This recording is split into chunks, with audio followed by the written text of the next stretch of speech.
For centuries, readers have viewed the Book of Revelation as the map for the end of the world. The text is packed with explicit imagery of multi-headed beasts, falling stars, and global judgments, mapping out the sequence of the apocalypse. The very word revelation means an unveiling, a pulling back of the curtain to expose the future. Yet, buried deep in the text is a deliberate cosmic cover-up. In the 10th chapter, the chaotic timeline of the apocalypse suddenly pauses. The author, John, is witnessing a massive event unfold, but just as he prepares to record it, he is abruptly ordered to drop his pen. A permanent blackout is placed over the text. Why would a divine entity arrive at the end of days, specifically to deliver a message, only to immediately censor its most terrifying prophecy? The final mystery of the apocalypse isn't found in what we can read, but in the specific moments where the heavens went silent. Before the redaction occurs, a new, earth-shattering entity descends from heaven. Its arrival is so massive that it effectively pauses the horrific trumpet judgments ravaging the earth. The text describes a being clothed entirely in a turbulent storm cloud, with a rainbow wrapping around its head like a cosmic halo. The angel's face burns with the raw intensity of the sun, and its legs are formed from towering pillars of fire descending to the earth. This map visualizes the scale of the entity's footprint. The text states that the being stands with one foot planted firmly on the ocean basin, and the other crushing down on the continental landmass. This planet-dwarfing colossus has stepped onto the globe to demand total silence from the earth. The entity breaks that silence by roaring with the deafening volume of a lion. The sound alone triggers a massive cosmic reaction across the atmosphere.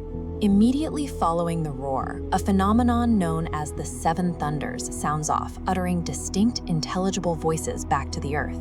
These expanding rings represent the ancient textual symbolism of thunder, which biblical authors used to describe the literal voice of divine authority. In biblical numerology, the number 7 multiplies that authority to its maximum. When these rings interlock, they represent a decree of perfect judgment. John hears these distinct voices. He understands the message. He prepares his parchment and pen to document this judgment for all of humanity to read. Then comes the twist. A sudden voice from heaven intervenes with a strict cosmic gag order. Seal up those things which the seven thunders uttered, and write them not. The Colossus then raises his hand to the sky and swears by the creator of the cosmos that time is no longer. The countdown of human history has officially reached zero. The end is here, yet the final blueprint of what happens next remains permanently classified. The narrative then shifts from the terrifying macrocosmic scale to an intimate physical command. The prophet is told to approach the giant Colossus and take the open book directly from its hand. He is given a strange instruction, literally, eat the book. By consuming the scroll, the prophet physically internalizes the divine message, making the prophecy part of his own body. The text creates an immediate sensory contrast.